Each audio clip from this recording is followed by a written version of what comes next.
Mesdames, Messieurs, gardez toujours la mémoire en éveil, ne jamais laisser s'assoupir les consciences. Voilà l'essence d'un mémorial. Et c'est l'engagement que nous prenons aujourd'hui, ici, tous à Rivesaltes. Pas seulement pour nous-mêmes, mais aussi et d'abord pour les générations qui viendront. Dorénavant, dans ce lieu magnifique, incroyable, plein d'émotions, sur cette terre catalane qui m'est chère, chacun pourra se rappeler, chacun pourra se souvenir de celles et ceux qui ne sont plus. Chacun pourra enfin prendre le temps de regarder en face ceux qu'ont été les errements de notre passé, ce que furent ces vents infâmes de l'histoire, venus lacérer cette belle terre catalane. Comment, en effet, ne pas voir dans ces briques, ces murs, ces baraques, une synthèse, une sédimentation de tous les malheurs du XXe siècle. Conflits armés, dictature, antisémitisme, racisme, fièvre et aveuglement des peuples. Hectares de ce plateau aride ont vu les souffrances, l'horreur, les drames se succéder comme un interminable relais. D'abord, la guerre civile dans l'Espagne voisine, avec l'arrivée de centaines de milliers de réfugiés. La retirada fut pour tous ces républicains une meurtrissure que rien ne put jamais guérir vraiment.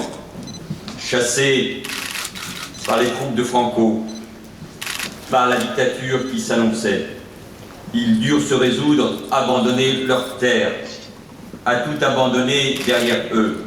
Ce choix qui brise les cœurs, ils l'ont fait au nom de ce qui pour eux n'avait pas de prix. La liberté, la démocratie, la République, dont certains portent ici les couleurs. Ils envoyaient alors un message d'une très grande force et d'une très grande pureté. On ne transige pas avec l'essentiel. Le mémorial d'Argelès-sur-Mer, où j'étais en février dernier, rappelle avec d'autres sites, je pense à Gurs, la douleur de se retrouver enfermé, déconsidérés dans ce pays, la France, dont ils attendaient un autre accueil, après s'être tant battus pour la liberté. Puis vint la Seconde Guerre mondiale et l'internement des suspects, des indésirables, parce qu'étrangers, avant l'enfermement des Juifs, avant la déportation, puis l'extermination. On a interdit aux Tziganes de vivre comme ils avaient toujours vécu.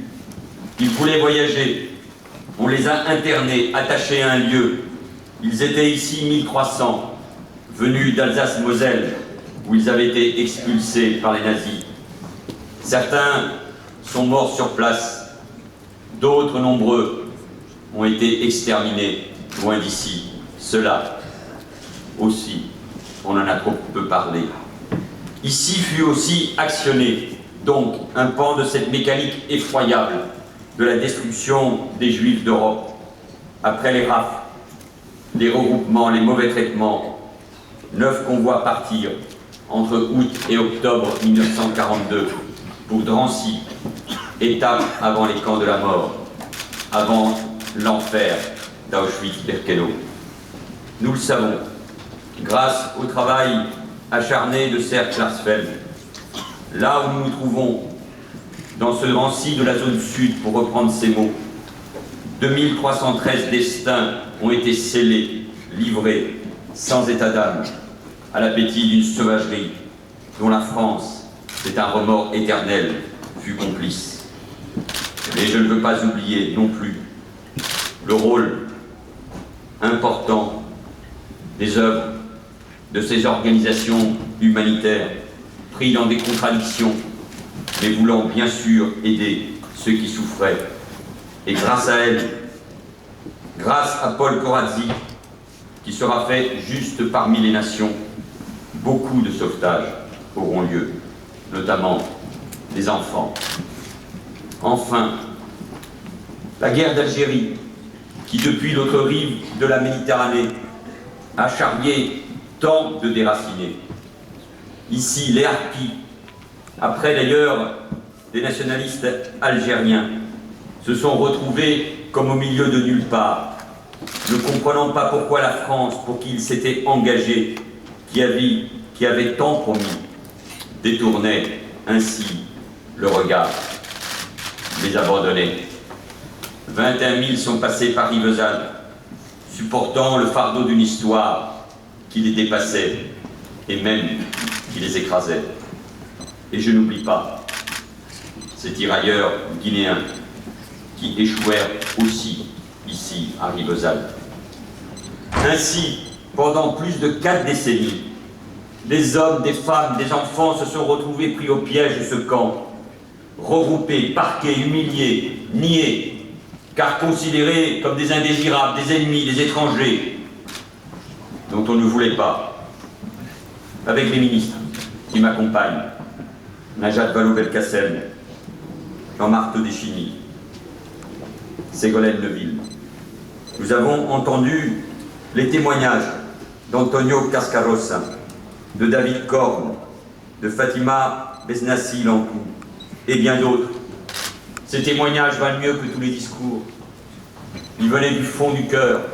D'autres paroles se sont libérées, comme si au fond la mémoire avait été enfouie et qu'il ait fallu attendre la construction de ce mémorial pour que une forme de soulagement puisse avoir lieu, que la parole libère. C'était poignant et je crois que nous n'oublierons pas. On se représente très bien quand on connaît un peu la région et en même temps on a du mal à imaginer ce qu'ont pu être les conditions de vie. En hiver, la tramontane qui gifle les visages et s'engouffre dans les baraquements. L'été, la chaleur insupportable, suffocante même, en permanence, l'hygiène précaire, voire inexistante, l'absence d'intimité et de dignité. La dignité, voilà ce qu'on voulait arracher aux personnes enfermées ici. Or, sans dignité, on n'est rien. Et cette dignité, nous voulons la leur rendre aujourd'hui par cet hommage. Imaginons un instant ces familles qui survivaient tant bien que mal. Nous les avons entendues il y a un instant. La faim, la maladie, la vermine, le dénuement le plus total. Elles étaient entassées les unes sur les autres. Imaginons ces femmes, ces hommes lucides sur leur sort et donc rangés par les pires angoisses. Imaginons ces enfants pleurant de fatigue, terrorisés par ce qu'ils voyaient dans le regard des adultes. Imaginons cette mère ou cette père voyant leur enfant partir. Le quotidien ici fut terrible, presque autant que ces euphémismes qui voulaient recouvrir la vérité d'un voile pudique. Camp de rétention, camp d'internement, camp de regroupement. Pourtant, derrière ces expressions différentes, il y eut une même réalité. Un camp d'éclusion fait de mise à l'écart et de mépris total de l'humanité. Ce qui caractérisait ce lieu, ce n'est pas seulement le regroupement, c'est l'ordre du mépris qui régnait. Et si nous sommes rassemblés, c'est pour que la mémoire de ce mépris d'hier nous rappelle nos devoirs d'aujourd'hui et empêche la répétition de l'horreur demain. Ce camp de Rivesaltes est là pour rappeler, pour dire haut et fort ce qui, pendant trop longtemps, s'est murmuré tout bas. Il est là pour reconnaître toutes les mémoires, toutes les douleurs, pour n'en oublier aucune. Pas de concurrence, pas de surenchère mémorielle dans la République. Nous connaissons bien cette tendance actuelle à vouloir se mettre en congé de l'histoire de France qui nous réunit. Cette tendance qui pousse certains à écrire leur petite histoire personnelle sur fond d'entre-soi, de repli communautaire et de délitement de la société. Non, il n'y a pas d'histoire à la carte où chacun ne retiendrait que ce qui le concerne et rejetterait tout le reste. Faire partie d'une même nation, c'est partager les mêmes souffrances, les reconnaître comme autant d'épreuves qui ont contribué à faire ce que nous sommes aujourd'hui. Une nation, ce n'est pas un assemblage d'intérêts particuliers, où chacun se prévalant d'une identité singulière, revendiquerait un droit supérieur. Oui au droit à la justice et à la reconnaissance, non au passe-droit qui exonère de ses responsabilités de citoyen. Reconnaître les souffrances demande de bien les connaître. C'est pourquoi ce mémorial, et vous me le rappeliez, chère Agnès Sajaloli, est avant tout un centre scientifique, un lieu de savoir, de recherche, pour établir les faits avec rigueur. Tout ne se vaut pas. La transmission de l'histoire a besoin de précision, d'exigence, face à ceux qui s'empressent de vouloir la nier, de vouloir la réécrire ou de s'en servir pour manipuler le présent. Et je veux à ce titre remercier Denis Péchanski, qui préside le Conseil scientifique et dont les travaux nous ont ouvert les yeux sur cette France des camps. Ce travail scientifique est d'autant plus important que les témoins sont de moins en moins nombreux, qu'ils disparaissent sans avoir pu raconter, sans avoir pu livrer ce qu'ils ont enduré. C'est pour cela qu'il y avait tout à l'heure ce besoin d'expression, de parler, de transmettre. Il y a là les témoignages qui racontent. Il y a aussi ce lieu qui parle presque de lui-même. C'est une réalisation audacieuse. Et je veux saluer moi aussi le travail incroyable de Rudy Ricciotti. Le bâtiment s'insère dans le paysage, dans le sol. Le musée y est enterré comme une mémoire qui peine précisément à rejaillir. Il ne dépasse pas les baraques comme pour dire que le présent se fait humble et ne prend pas le pas sur le passé. C'est une belle image, ce respect pour le passé, ce respect pour les disparus, ce respect pour les oubliés. L'État, je suis là pour le rappeler, accompagne ce projet ambitieux qui doit tant, vous l'avez dit, cher Damien Alary et chère Hermeline Malherbe, vous l'avez dit, il doit beaucoup à la volonté d'un homme, Christian Bourquin, d'abord à la tête du département des Pyrénées-Orientales et puis de la région Languedoc-Roussillon. Sans lui, rien de tout cela n'aurait pu voir le jour. S'il a consacré du temps, de l'énergie, jusqu'à son dernier souffle, c'est qu'il savait bien l'enjeu de ce lieu. Il savait que le balayer, comme on chasse un mauvais souvenir, c'était tous nous affaiblir. Chère Ségolène, devant le cercueil de Christian Bourquin, Amias, en lui disant « Adeu » en catalan, Christian, il y a un an, je m'étais engagé à que l'État soit bien au rendez-vous. Il est présent. Grâce à lui, grâce à la région, grâce au département, il y a ce mémorial. Il aurait aimé, bien sûr, l'inaugurer, mais nous savons qu'il est avec nous. Ce mémorial, il le voulait. Il le voulait précisément comme un lieu de mémoire, mais un lieu de transmission d'histoire et de valeurs. Car que sont ces pierres, sinon une mise en garde, sinon un rempart contre les vents hostiles de l'époque, alors que la résurgence de l'antisémitisme, cette pourriture de l'histoire, vient ronger ce que nous sommes, alors qu'à Paris, en 2014, on a crié de nouveau « mort aux Juifs », alors que l'antisémitisme se confond avec l'antisionisme et la haine d'Israël dans des spectacles infâmes, alors que le racisme, la haine de l'autre fracture chaque jour davantage notre pacte républicain, nous ne devons à aucun moment faiblir et à aucun moment oublier. Ne nions pas cette réalité, ne nions pas qu'une partie de notre jeunesse est aujourd'hui touchée par cet antisémitisme. Ne nions pas aujourd'hui que malheureusement les dégâts sont considérables dans une partie de notre société. Ne nous réfugions pas uniquement dans les mots et dans les commémorations, mais regardons aussi la réalité en face.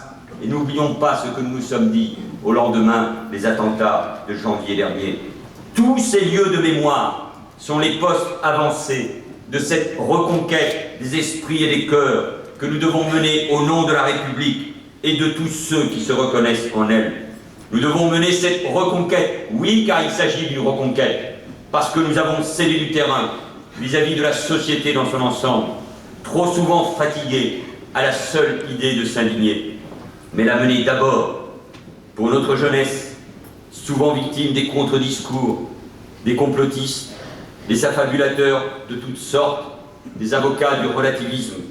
Je le dis une nouvelle fois, nous avons trop tardé. Le temps de la reconquête est venu. C'est le combat sans doute de notre génération, mais c'est aussi le combat de la jeunesse. C'est à elle de prendre le relais, à condition qu'elle connaisse, qu'elle sache. Le département et la région ont voulu insister sur la dimension pédagogique. Ils ont eu raison. Tout comme le camp d'Émile, près d'Aix-en-Provence, où s'est rendu le président de la République la semaine dernière. Tout comme la prison de Montluc, ou encore la maison d'Isieux, Madame la directrice. Ce camp de Rivesaltes vient renforcer la cartographie mémorielle de la France et s'inscrire pleinement aussi dans le plan de lutte contre le racisme et l'antisémitisme que j'ai annoncé en avril dernier et que le délégué interministériel Gilles Favreul met en œuvre. Ce plan s'appuie notamment sur un fonds mémoire et histoire qui viendra soutenir les actions qui seront menées ici pour sensibiliser, accompagner et former. Avec tous ces lieux de mémoire, les établissements scolaires, car c'est avant tout à l'école que tout se joue, et c'est l'engagement, le combat de Najat Vallaud-Belkacem. Tous ces établissements scolaires disposent d'outils solides au service de la transmission des valeurs, au service de la formation des citoyens. Je n'oublie pas que c'est aussi ici, à Rivesaltes, qu'a commencé ce travail indispensable d'identification des lieux d'inhumation des harkis. C'est une première et le dispositif sera étendu en 2016 à d'autres camps pour permettre aux familles d'ouvrir la page du deuil et pour rendre à ces harkis leur nom, leur parcours,